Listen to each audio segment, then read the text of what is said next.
Sziasztok! A következő sorozatban egy minikotoróra szerelhető hidraulikus karom tervezését és készítését mutatom be. A mai epizód a tervezéssel foglalkozik, a következő 1-2 pedig a kivitelezéssel. A tervezés elején hosszmérések alapján megépítem a gép egyszerűsített modelljét. Először a kanálszárat építem fel, ahogy a sarokban látható kis ábrán is ki van emelve, elhelyezem a csapokat, majd körülöttük a mért anyagvastagságokat.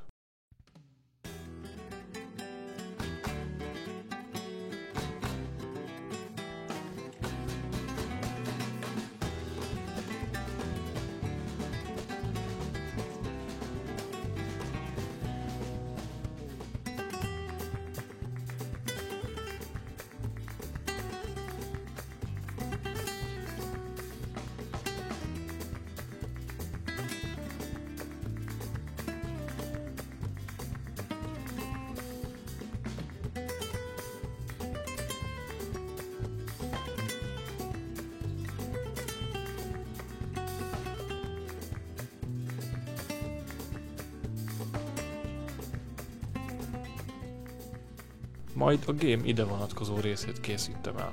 Ahol lehet egyszerűsítek, ha többletinformációt nem ad a modellhez, csak időigényes lenne a rajzba illeszteni, akkor azokat nem készítem el.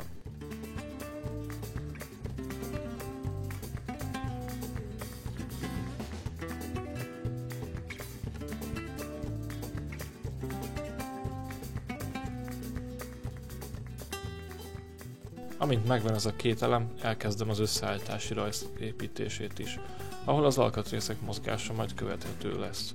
Itt a valóságnak megfelelő kényszerekkel lehet a mozgásukat lekövetni, tehát például a csapfuratoknak egytengelyűségi kényszert adva és az oldalirányú elmozdulást megakadályozva az elemek a csap körül fordulni fognak. Majd készülnek az általam csak kiflinek nevezett kanálmozgató szerkezeti elemek, van ahol ezt kutyacsonnak is nevezik.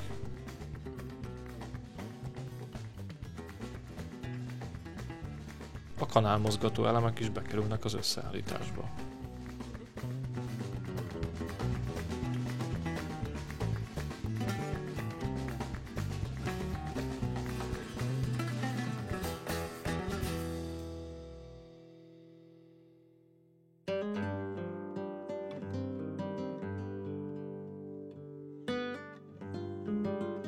Végül szükségünk lesz a kanál hozzávetőleges modelljére is, hogy a karom kanálhoz viszonyított mozgása látható legyen, illetve a körmök közé beférjen majd a karom.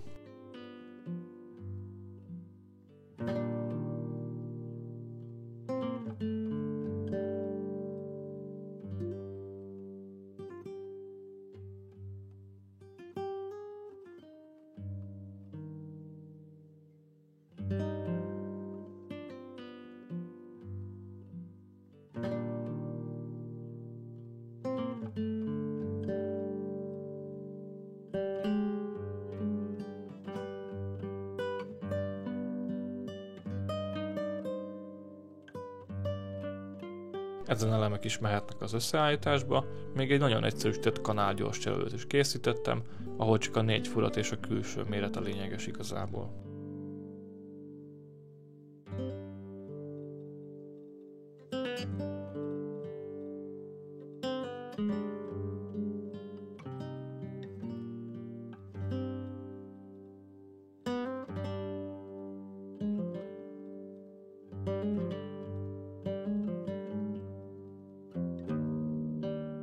Amint mindenki a megfelelő kényszerekkel bekerült a modellbe, lehet látni a mozgásviszonyokat, és egyúttal indulhat a karom kialakítása is. Először a 2 felfogatási pontot készítem el, ami a kanálszára kerül, majd felhegesztésre. Egyenlőre képek alapján helyezem el a pontokat arányosan, az alsót a kanáltól körülbelül 10 cm-re, a felsőt pedig, ahogy nagyjából úgy tűnik, hogy jó lesz. Ezeket majd később finomítani fogom természetesen.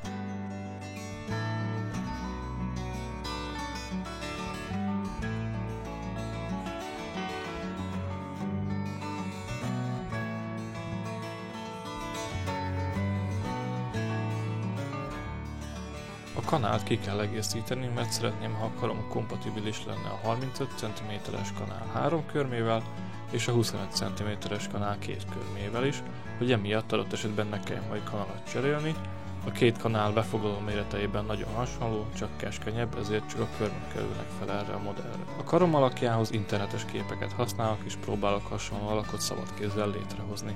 Először egy ívesebb kialakításban gondolkodom, ahol a belső ív követi a kanalat, így minden ponton tud szorítani, míg a hegye a kanálnál kicsit visszafordul, hogy csípni is tudjon. Mind a füleknél és a karomnál 10 mm-es anyagvastagsággal dolgozok.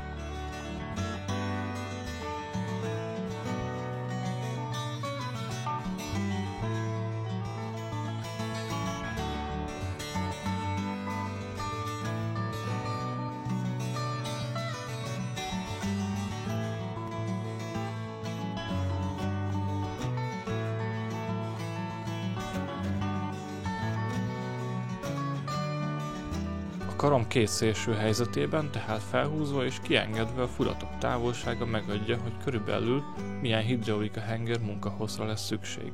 Ez itt 500 mm nyitva és 400 mm zárva körülbelül.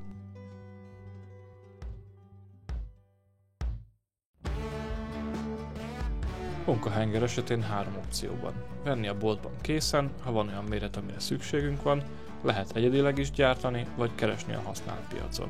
Én Marketplace-en találtam egyet, ami nagyban hasonlít az eddigi tervekhez, így ennek az egyszerűsített modelljét fogom elkészíteni, mert természetesen megvettem. Amely igazából csak a furatok távolsága miatt fontos nyitva és zárva, valamint a befoglaló méretei lesznek nekünk fontosak még.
Így, hogy már van munkahenger, a pontos működési tartomány látható, valamint látható, hogy a karom alakja egy kicsit egyenesebb lett, ahogy próbálom az alakját már megépített gépekhez igazítani. A felfogatási pontokat, illetve a munkahenger karomra eső forgáspontját addig állítgatom, amíg a zárt és kinyitott állapot szépen le nem követi a kanál mozgását. Lényegében a munkahengerhez kell igazítani a rendszert.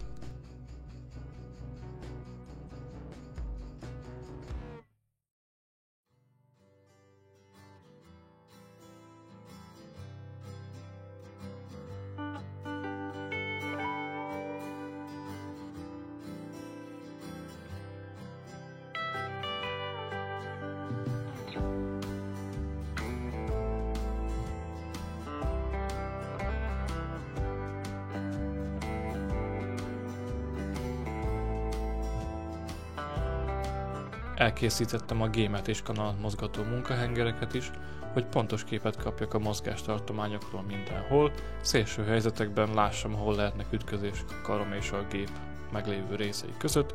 Ügyelni kell például, hogy a munkahenger a forgásponton ne tudjon átbillenni a karomnál, mert akkor nem fog megfelelően működni.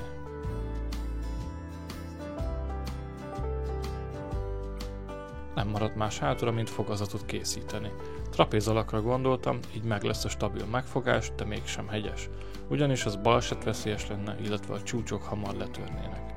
Mivel íves vonal mentén nem tudom két kattintással kiosztani, így inkább másolom a fogprofilt és egymáshoz valamint a vonalra illeszgetem őket.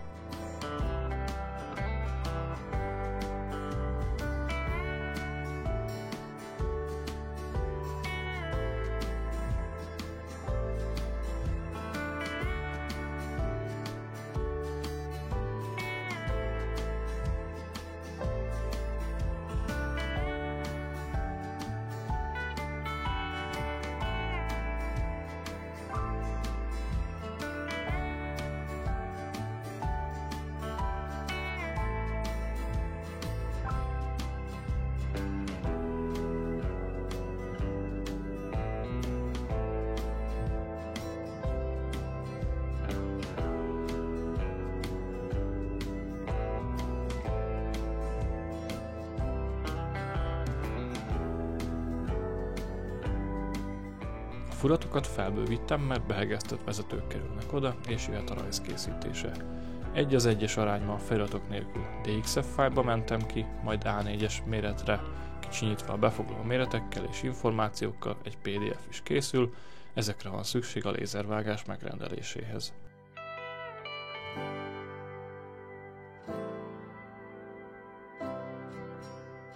Mielőtt lezárnánk a rendelést, még T-alakú bordákat is rajzolok, melyek a két karomrész együttes mozgását hivatottak megakadályozni, illetve a T-alak hajlító meregsége is nagyobb egy sima lapos acélhoz képest.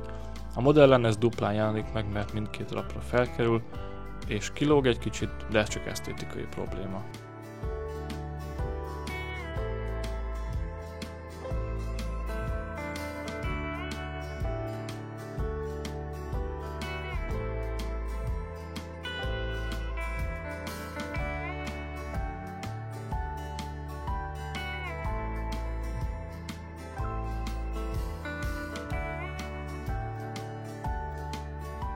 Pár nap alatt elkészült a lézervágás, addig ment egy kis esztergálás, és jöhet az építés. Ezeket már a következő epizódokban fogom bemutatni, úgyhogy mára köszönöm a figyelmet.